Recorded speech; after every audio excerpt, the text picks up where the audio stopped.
I'm going to show you how hyper-casual games got started.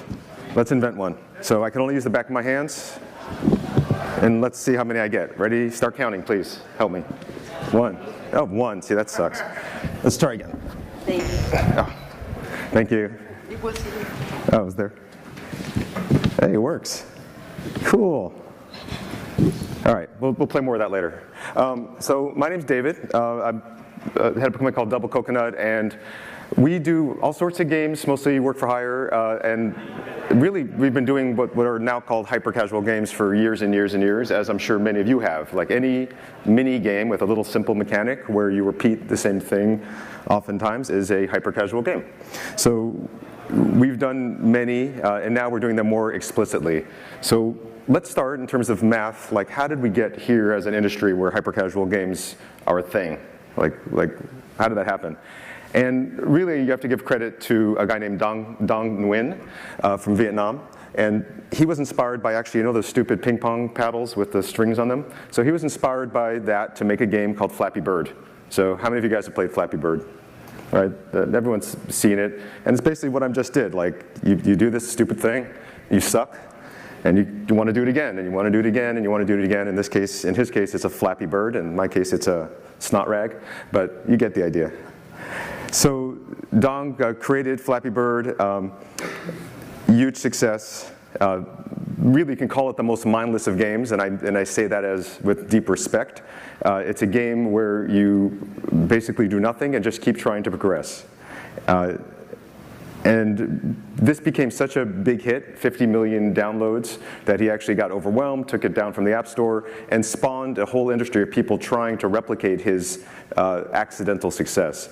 So throughout 2014 to 2017, you have what I call super casual. So it wasn't really hyper casual yet. It was still the typical kind of arcade game that maybe we're actually used to in arcades, right? And back in the 80s, with the idea of very simple, friendly graphics. In the case of Flappy Birds, it was actually very familiar graphics. He stole from Mario. Very quick to jump in. There's no tutorials, no intro. You just get in there. You figure out within seconds what you got to do. Sessions are quick. And the challenge keeps ramping and ramping and ramping, and you just want to get better and better and better. So especially among tweens, this became a huge thing to do during recess and under the desk, during boring classes. And these games took over and became a way to get millions of downloads if you hit the right genre. Right, and again, very, very similar to the type of games we used to play for a quarter, where you want to come in, play a score, and try to get your score better and better and better with a very simple mechanic. And then a company called Ketchup came in 2015. Ketchup, they started off with one game, and you can see some of the numbers here, like absolutely ridiculous. They ended up getting to hundreds of thousands of dollars, millions of downloads, all with many, many games. And they really took things from super casual into the hyper casual realm. In 2016, there was also an individual, and this guy's very interesting, David, who created a game called Color Switch. And what's interesting about him, and his game became kind of the next Flappy Bird hit, is he wasn't even a programmer. He used a tool called BuildBox, just created some tough levels that he thought were fun, and boom, created the next big hit. So what happens, right? In 2017, we get to this very interesting stage now where there's so many of these games, basically all by Ketchup, that people are sick of them. They're dominating the top 10. It's saturated. And then people figure out that with the right ads that are showcasing your game's gameplay, and just in a very simple, quick way, you can really juice these downloads. And you can play a sort of arbitrage where you're spending less on your ads than you're making by showing more of these ads within your game. And the company that really dominated this in 2017 was Voodoo. They started with an accidental hit called Paper.io, and they turned this into a juggernaut. They ended up getting dozens of games, hundreds of millions of downloads. And one thing that Voodoo really, really did well was publish. So they had developers from outside send them their games, and they just published the ones they liked.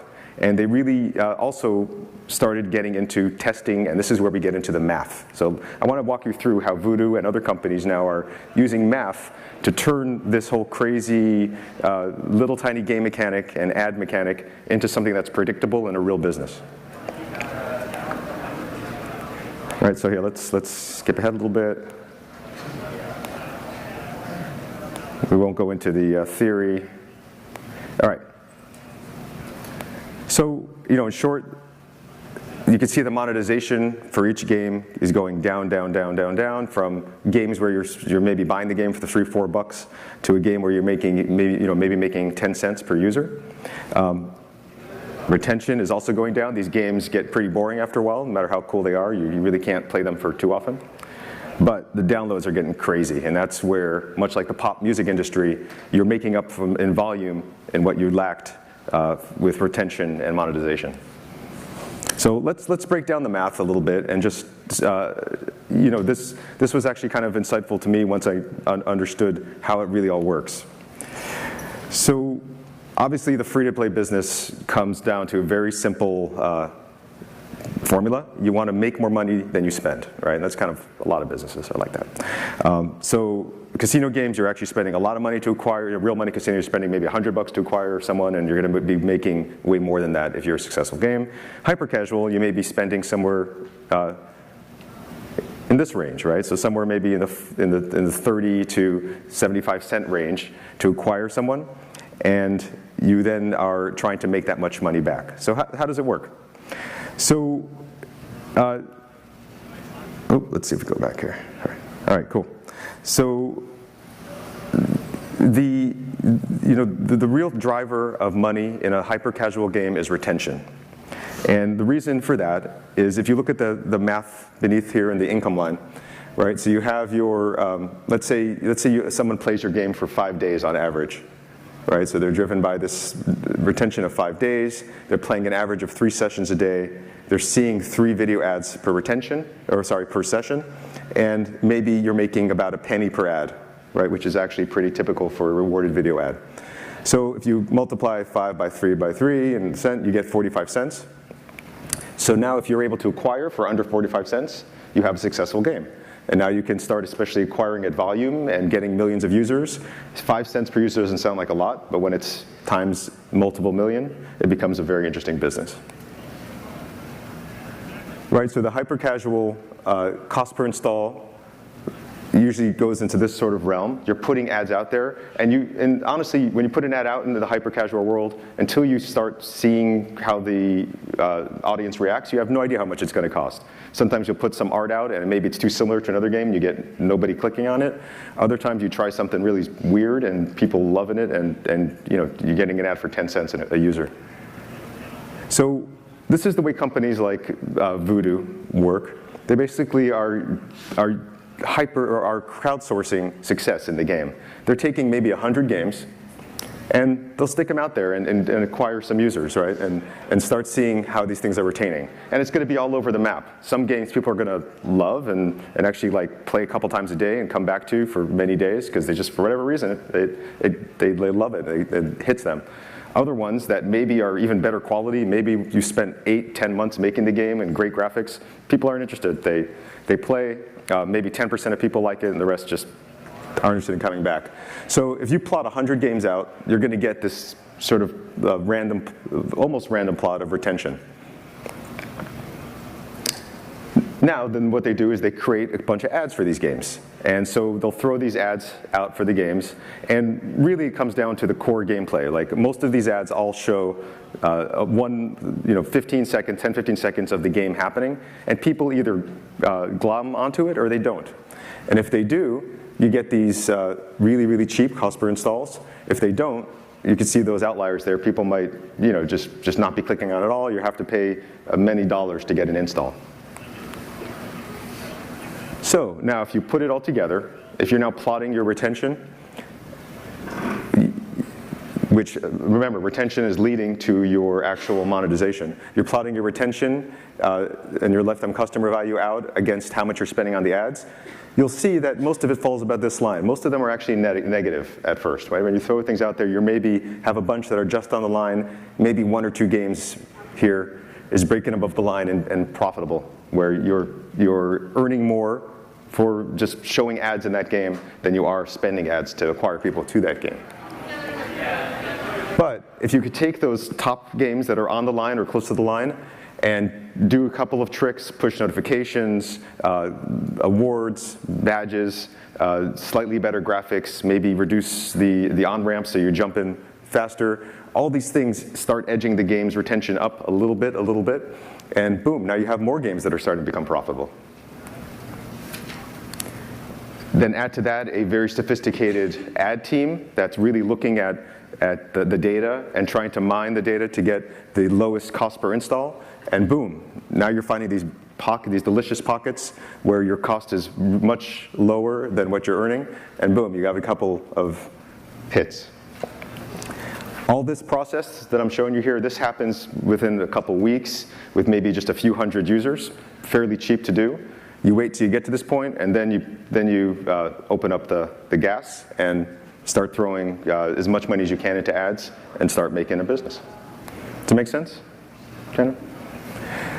So, you know, it's interesting, like, I think if you were coming up here looking for like a design talk on this is how you can make a hit hyper-casual game, I'm the last person to tell you how, and I think anyone who does is full of it.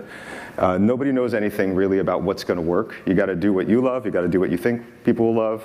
Some people clone outright. Some people are innovating entirely, and you just don't know until you put it out there. And in fact, a game you put out today might have different results than a game you put out 6 months from now. It's crazy. But if you crowdsource this stuff and put it out there, we are getting to the point where it actually is becoming a predictable business because of the math that I showed you. Right? Does it sort of make sense? So where are we going with this stuff as an industry? This is all just more on the prediction side and where I think this is all heading. But basically, I think the mobile gaming market's becoming like pop music. You know, in a lot of senses. You know, if you're a new developer, an indie, or even a company trying to come up with a new unit and trying to decide what to do, you have a choice when you make a game. You can put a lot of money into production and be this mighty giant, maybe get big IP, really polish everything, do tons and tons of user testing, have relationships with Apple and Google and get featured, and that of course still works. And we see hits like that too, but that's quite difficult to do and very expensive. Or make games as fast as you can, test them out quickly, and just retain them long enough to profit. It may not feel as satisfying as making a big magnum opus, but it's a very viable path. Right, so I do want to caution you, if you're looking at this and saying, oh, I can go ahead and do this, this is not easy money, right? This is not a rainbow shooting out of a whale. You know, really, I think this slide typifies what it's really like to be an independent developer or small developer trying to succeed in hyper-casual. Really, you all see like World War Z or those type of movies, right? It's basically you're part of a horde of many, many hungry zombies, and most of you will die before you reach the wall, but a few will make it through. And publishers, of course, help make that through. They have the expertise in terms of the marketing, in terms of getting those ad costs low and knowing how to cross-promote with their existing players to get people in. And they've also just seen a lot. They know what will work and what will not work and provide some expertise. So I'm not saying you have to go with a publisher, but it certainly does help. If you're looking for a publisher, there's many out there. This is the current split actually as of December of last year in terms of number of downloads in the App Store. So Voodoo's still dominating. They actually, unbelievably, are in charge of, or a publisher of about 30% of all of the downloads in the App Store, which is crazy. Lion is an up-and-coming studio that is figuring it out and making some headway. And you can see Ketchup did very well during the viral years, has not quite figured it out in their Goldman Sachs years to become the dominant force. So this is another list of just a few of the publishers out there. There's, they're all pretty open. They all have, if you go to their websites, they're all pretty easy to reach. They all are very, very hungry for zombies to come on board. And again, I think for better or worse, we are becoming like the pop music industry. You have tons of hungry hopefuls, tons of talented hopefuls, right? But just tons and tons of them. Ultimately, you're looking for a product with mass appeal. You want to make something that really is just being able to put out quickly rather than being maybe artistic or fancy. Trendy, not innovative. You want things that are repetitive. And ultimately, it's about a provable marketing machine that ends up making things into hits or not. Right, and if you look at, this was actually from an NPR Planet Money piece, how hit songs work these days. It's kind of the same thing, that you're spending 20, 25K developing the song, trying things, really kind of chump change, at least according to these big labels. And only once you get to the point where you've tested it among multiple markets, you know your song works. 1 out of 1,000 might make it past this point. You attach a star, perhaps. You roll it out. So that's where you really spend the bulk of your money in the rollout. And that's how these things become what you hear on the radio every day.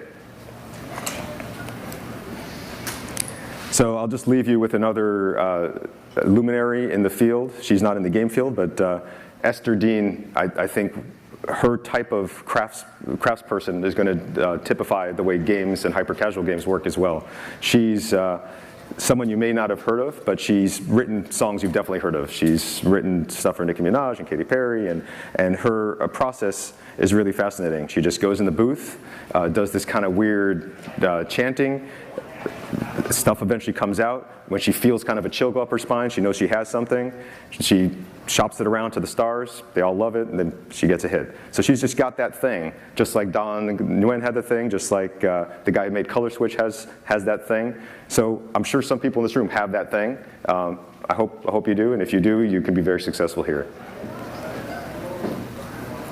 All right, so I think I'm supposed to do some questions, or we could jump into big weighty thoughts if there's no questions. You have 3 minutes, either questions or Okay, well, I'll let the audience decide, but any questions, or did I provide so many answers that there's no? No. You guys want to hear the big weighty thoughts, don't you? Right, or you can watch me play that rag game. It's up to you. All right, so here's my prediction number 1, and I think this is already proven out if there's some interesting cases, but I think AI, machine learning, is going to invent the next hit mobile game. So you're going to have algorithms that are creating essentially video ads for games before the games exist, creating hundreds of thousands of different types of games to put out there, seeing what the audience responds to, and then the AI will basically tell you the exact aesthetic and mechanic that appeals, and someone will build that in a month, and you'll have a hit game. Again, maybe depressing, maybe cool, depending on your outlook, but it's the world we're in now. And of course, the big prediction too is everything old is new again. All these hyper-casual publishers, I think it is becoming saturated. They are starting to glide down. Even Voodoo is really having trouble holding on to their dominance. I think audiences are becoming a little sick of these simple games. So you can see as games, or as these publishers start declining, they do the inevitable, right? They add real mechanics onto their games, quest maps, levels, even multiplayer, and they're starting to turn these little mechanics into big mobile games, and we'll come back around to the market, as the games market as it always is, where quality games will win and triumph. So that's pretty much it. Thank you so much for your time. It was a pleasure. Thank you, David.